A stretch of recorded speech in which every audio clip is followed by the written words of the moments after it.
o presidente Lula adotou uma estratégia de articulação direta com os presidentes do Senado e da Câmara. A intenção é viabilizar pautas prioritárias no Congresso, como a da isenção do imposto de renda para salários de até R$5 mil e também a PEC da Segurança Pública, a qual a gente já conversou um pouquinho no nosso 3 em 1. E Luciana Verdolim, como é que vai funcionar essa estratégia e onde entra a ministra das Relações Institucionais, Gleisi Hoffmann?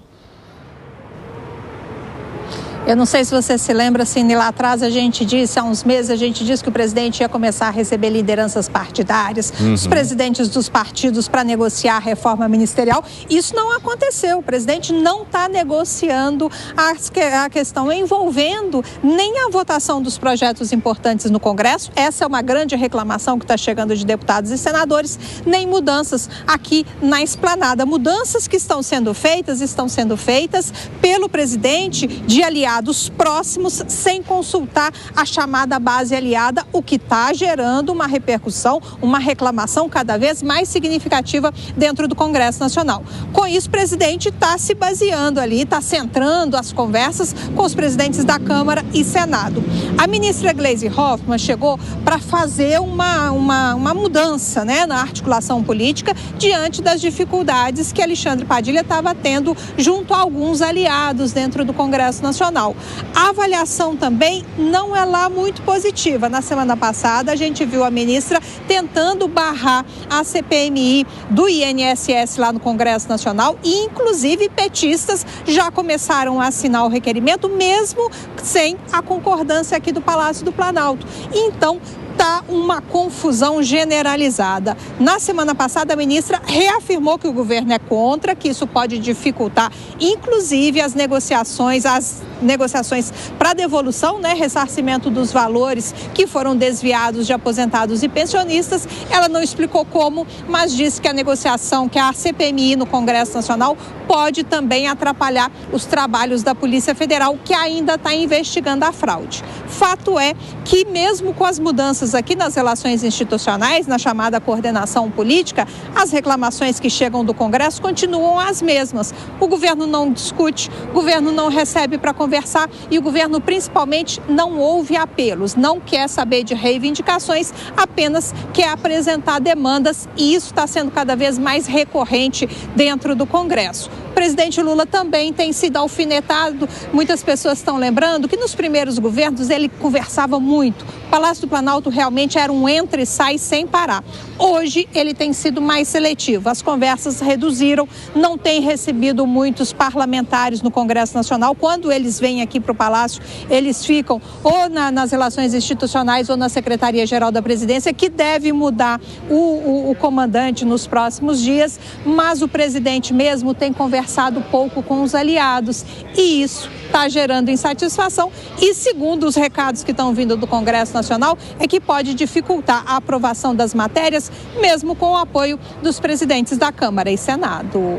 Muito obrigado, viu, Luciana Verdolim? Ótimo trabalho. Zé Maria Trindade, como é que você avalia essa estratégia em que o presidente da República vai lá e negocia diretamente com os presidentes das casas e a ministra Gleisi Hoffmann fica responsável por se articular com as lideranças? Isso pode fazer com que as pautas que são de interesse do governo avancem com mais rapidez em detrimento daquelas que, por enquanto, são defendidas pela oposição? Eu ouvi reclamações sobre essa estratégia aí do presidente Lula, né? A ideia do Palácio é a seguinte, presidente conversa com presidente. E aí ele quer fazer um tipo de entendimento nacional e em política não é bem assim, porque existem as agendas pessoais, né, de cada um dos ocupantes do poder.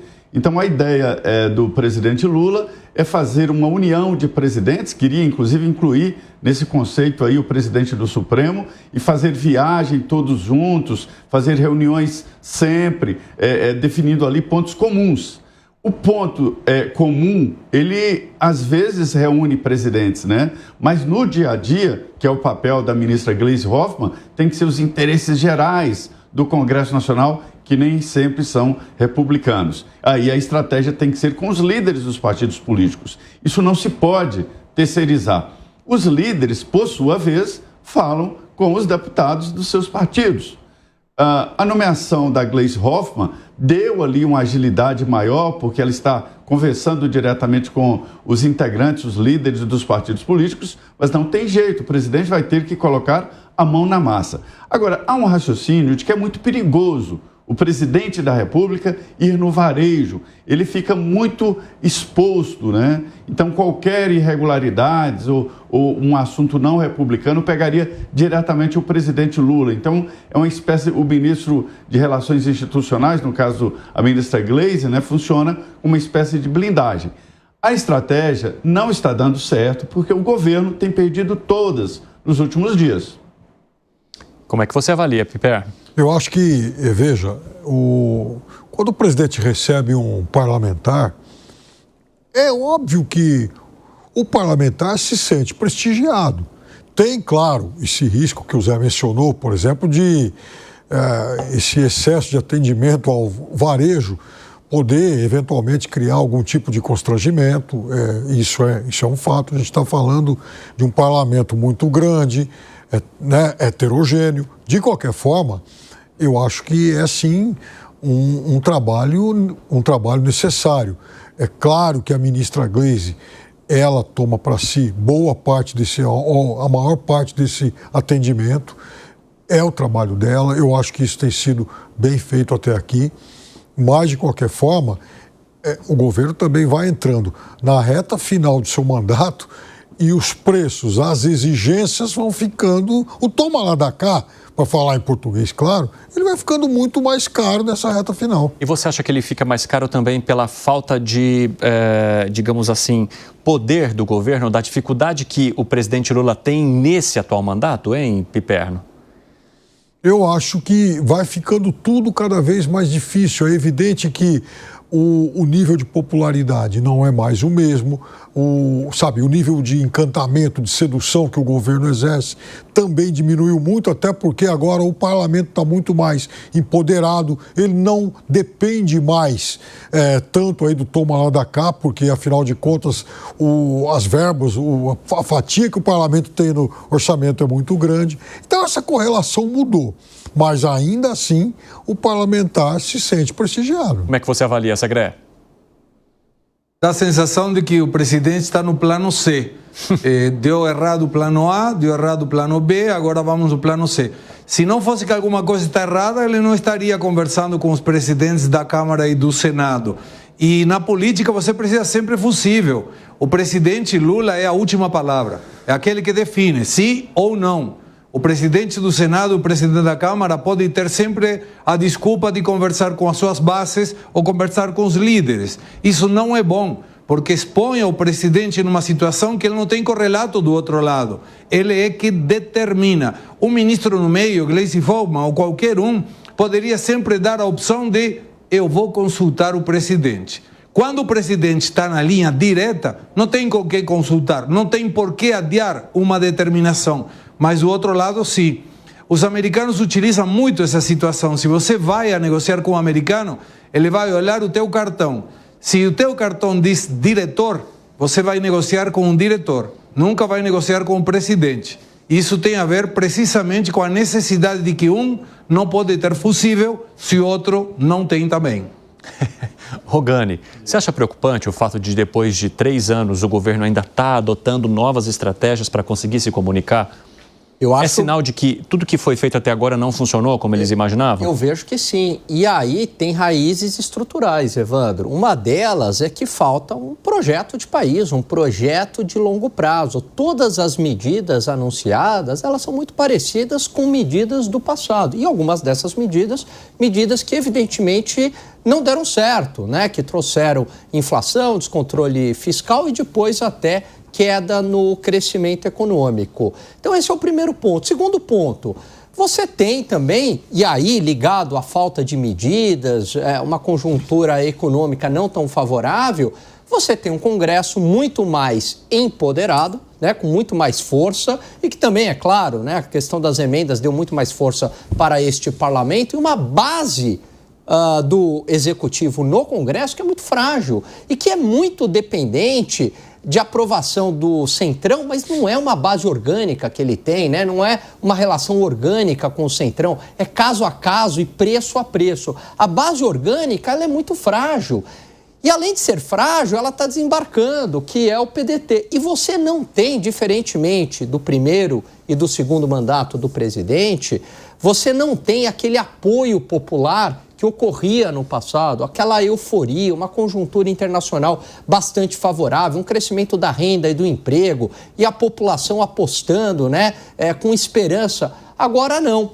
É um sentimento de desesperança, você tem inflação, você tem uma crise de segurança pública. Então, tudo isso combinado torna a vida muito mais difícil do governo e isso é um sintoma de que as coisas não estão dando certo e o presidente está tentando aí ajustar as peças aos 40 do segundo tempo. Agora, né, se a dificuldade já existiria com um número atual de deputados, imagine quando aumentasse isso acontecer, porque seriam 18 cadeiras a mais e já estão falando, inclusive, sobre a construção de 18 novos gabinetes até 2027. André Anelli é quem vai trazer as informações para a gente. E onde esses gabinetes seriam construídos, Anelli? Bem-vindo.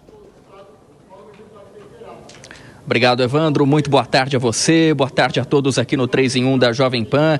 Esses 18 novos gabinetes da Câmara dos Deputados vão ser instalados no anexo 3 da casa, que fica do outro lado da rua, para quem conhece aqui a capital federal, fica do outro lado de uma das vias do eixo monumental, da esplanada dos ministérios, mas é possível acessar então esse anexo 3 sem sair aqui da Câmara dos Deputados, uma vez que existe um túnel que dá acesso então aonde ficam atualmente esses gabinetes, não apenas os futuros gabinetes, mas também os atuais 513. E desses 513, 85 estão lá no anexo 3, onde serão construídos então esses novos gabinetes para suprir essa necessidade de aumento que foi apontada pela Câmara dos Deputados para acabar atendendo então a exigência do Supremo Tribunal Federal, o STF, sobre a proporcionalidade dos representantes de cada estado. Então, já existe a expectativa de que esses novos gabinetes sejam construídos no anexo 3 e fiquem prontos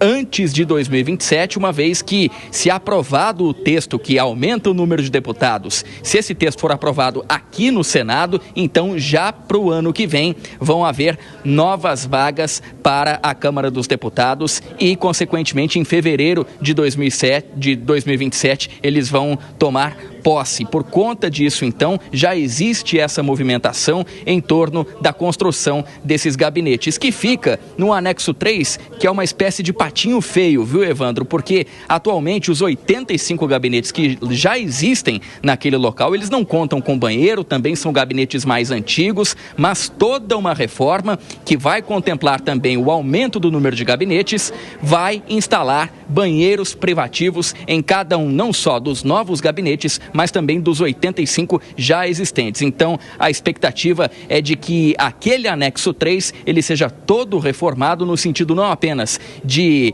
atender a esse aumento do número de deputados, mas também modernizar os atuais gabinetes. Evandro. Obrigado, Anelli. Bom trabalho. Já eu volto a falar contigo sobre outras questões também de articulação política. Agora, 5h26. Quem nos acompanha pela rádio, aquele intervalo aqui. Espero vocês daqui a pouquinho. Nas outras plataformas seguimos. Zé Maria Trindade, um dos problemas do anexo 3 seria a falta de banheiros privativos. Algo que seria resolvido agora. Só que quem está cuidando da organização desses... O Piperno está rindo aqui. O Piperno acho que poderiam instalar banheiros químicos lá no anexo 3 para os deputados, aí eles teriam banheiros privativos. Mas é o seguinte, Zé, o problema é que ainda não falam exatamente sobre os valores que eles gastariam com essa reforma. A única coisa que dizem é a possibilidade de remanejamento de verba para acolher mais 18 pessoas. Se está sobrando dinheiro, então esse dinheiro poderia ser usado para outras questões ou até devolvido, então, para os cofres, né, diante de um momento que não está, assim, tão positivo para todo mundo em termos de gastos públicos. Como é que você avalia toda a maneira como a Câmara está tentando enfiar a goela abaixo a necessidade de mais deputados? Existem vários projetos, eu digo vários, eu já pesquisei lá, 22 projetos para reduzir o número de deputados. Não é possível negociar com 513 deputados. O Senado não. O Senado é representação do Estado. 3 senadores para cada estado, independente do tamanho do estado. Então, São Paulo tem 3, Amapá, Acre, Rondônia, que tem lá 500, 700 mil habitantes, também tem 3 senadores. O número de deputados deveria ser proporcional ao número de habitantes, que o equilíbrio está no Senado. Então, São Paulo teria muito mais do que 70 deputados. 100 e poucos deputados São Paulo teria, com base na representação, né, de população. E os estados menores, 750 mil habitantes, não teriam 8 deputados. Não teria essa proporcionalidade, né? E aí se ajustaria. É a ideia. Na Constituinte, o Norte e o Nordeste se uniram contra o Sul e Sudeste e fez isso aí. Colocou uma trava. 70 é o máximo e 8 mínimo, né, de deputados. Não é preciso aumentar o número de vagas no Senado Federal. Já existem 513 deputados. E olha, não tem nada no mundo melhor, mais gostoso do que gastar dinheiro. Agora, gastar dinheiro dos outros é mais gostoso ainda, é melhor ainda. Então, o que eles fazem? 14 bilhões o orçamento do Congresso Nacional. Não sobra, porque se sobrar o dinheiro, devolve para o Tesouro. Exato. E aí o que eles fazem? É auxílio disso, auxílio daquilo. A Câmara e o Senado são os únicos lugares do mundo onde o salário líquido é maior do que o salário bruto, para você ter uma ideia. Por causa de todos os penduricalhos que vão aparecendo ali, né, seu Zé Maria Trindade. Fala, Zé Gré. Isso. Eu espero que o Senado tenha coerência para não ir na frente com esse projeto. É uma vergonha quando a gente observa tantas necessidades em saúde, em educação, em segurança, agregar mais gasto público num lugar em que já tem muito gasto público. E aonde vai colocar tanta gente? Em containers, provavelmente com banheiros químicos. É muito vergonhoso, porque não é somente o deputado só. Vem um deputado com uma pequena empresa atrás. É um monte de assessores, mais assessores, gastos, benefícios. Não precisamos disso. Tomara que o Senado tenha racionalidade e impeça que isso vá para frente. Você acha que o Senado poderia ter essa racionalidade, Piper? Claro que não. Eu não tenho nenhuma esperança que o Brasil algum dia vai tomar algum tipo de providência corretiva. Muito pelo contrário, eu tenho certeza que no próximo censo de 2030, né, a partir disso, alguns estados, obviamente, vão acusar e vão apontar aumentos nas suas populações acima da média nacional. Eles vão reivindicar mais representação parlamentar e aí, de novo, eles vão aumentar o número de cadeiras. Porque tem uma coisa, essa não é a primeira vez que aumenta. O Brasil já teve 400 e pouco, 400 e pouquinho, 503, aí vai sempre aumentando um pouco mais. Então, na década de 30... provavelmente não serão só mais esses 18 que vão ser, que vão agora, enfim, aumentar ainda a representação na Câmara. É muito provável que o Brasil passe aí, enfim, já bata aí mais ou menos em uns 550. Agora, você vê, por exemplo, lá nos Estados Unidos, cada estado tem só 2 senadores. Aqui já são 3, né? Então vai sempre aumentar. Isso vai gerar um efeito em cascata, porque as assembleias estaduais também, daqui a pouco elas vão ficar maiores, a lei vai amparar de alguma forma, né, por conta de algum tipo de proporcionalidade, porque se aumenta a Câmara Federal, vai acabar aumentando também as assembleias, e aí algum gaiato vai falar, bom, sendo assim, por que não também a gente aplicar esse aumento de vagas também às câmaras municipais? Vai todo mundo gastar mais, felizes para sempre. Quem paga, Gani? Quem paga é a mesma turma de sempre, Evandro. É a mesma turma de sempre, que está aqui, que é a audiência, que carrega o Brasil nas costas. E, Evandro, aproveitando a tua colocação, a gente muitas vezes tem uma ideia de que, é um pequeno valor, né, nas contas públicas, se a gente pegar o resultado primário, não representa nada, é um naco. Só que a gente usa esse argumento para tudo. Então a gente fala assim, olha, o restaurante lá do parlamentar, a lagostas, né, servido a champanhes, é muito pouco. Aumentar o número de gabinetes é muito pouco. Vai juntando tudo isso. Então é como se fosse uma grande casa com várias goteiras. De fato, a goteira aqui em relação ao todo, ela não representa muita coisa. Mas se você somar todas as goteiras, aí é um oceano.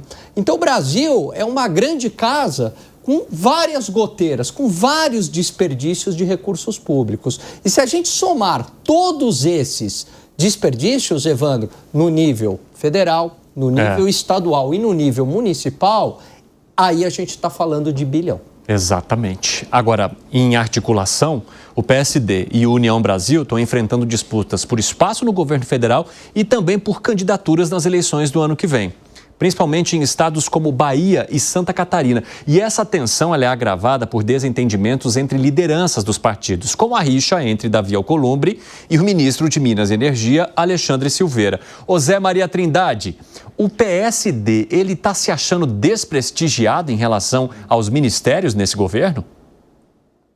Está há muito tempo, né? Há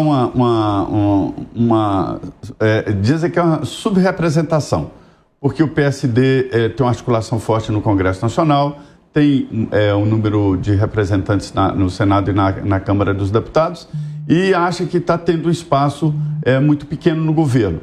E mais, os deputados dizem que não é só a pasta, mas é preciso ter poder, ou seja, a possibilidade de entrar em outros ministérios. Então já houve alguns atritos ali, principalmente com o presidente do PSD, Gilberto Kassab, e essa conversa é antiga. Mas agora, aproveitando que o governo está mais fragilizado, a pressão aumenta. Fala, Piperno. Olha, isso é muito engraçado até porque, vejam só, né? Todo mundo fala em desembarcar do governo, né? Até inclusive o PDT. Mas na hora, assim, de se discutir seriamente a distribuição de cargos, todo mundo levanta a mão para falar, opa, eu estou aqui. Então, mas é verdade. Então, por exemplo, o PDT anunciou, não pode sair, afinal de contas, trocou o ministro sem nos consultar, porque desprestigiou o Lupe e tal, né? Vamos embora do governo. Vai nada. Da mesma forma, o União agora, né, se juntando aí, né, se unindo, enfim, agora anunciando a fusão com outro partido e tal. Não, agora nós vamos formar com o PP um grande partido de direita. Ah, é? E os seus ministérios, e os seus cargos regionais? Então, veja, o que vai acontecer com clareza cada vez maior à medida em que as eleições se aproximem, são, na verdade, disputas regionais. Por exemplo, a gente citou agora o PSD. O PSD, ele tem um perfil na Bahia, no Rio de Janeiro, muito diferente do PSD do sul do país. Uhum.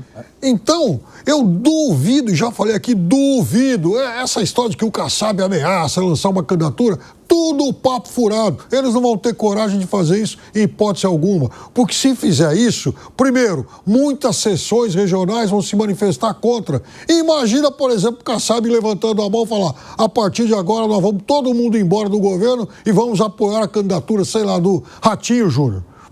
O ministro das Minas e Energia falou, pô, escuta, alguém falou comigo? Eduardo Paes, opa, aqui não. O pessoal do PSD da Bahia, nós somos governo Lula. Então, não vai acontecer isso e vai ocorrer cada vez mais essa briga por espaço, até porque espaços, cargos e verbas perto de eleição valem muito mais. O André Anelli vai falar um pouquinho dos bastidores também dessas rixas aí. Conta pra gente, meu amigo.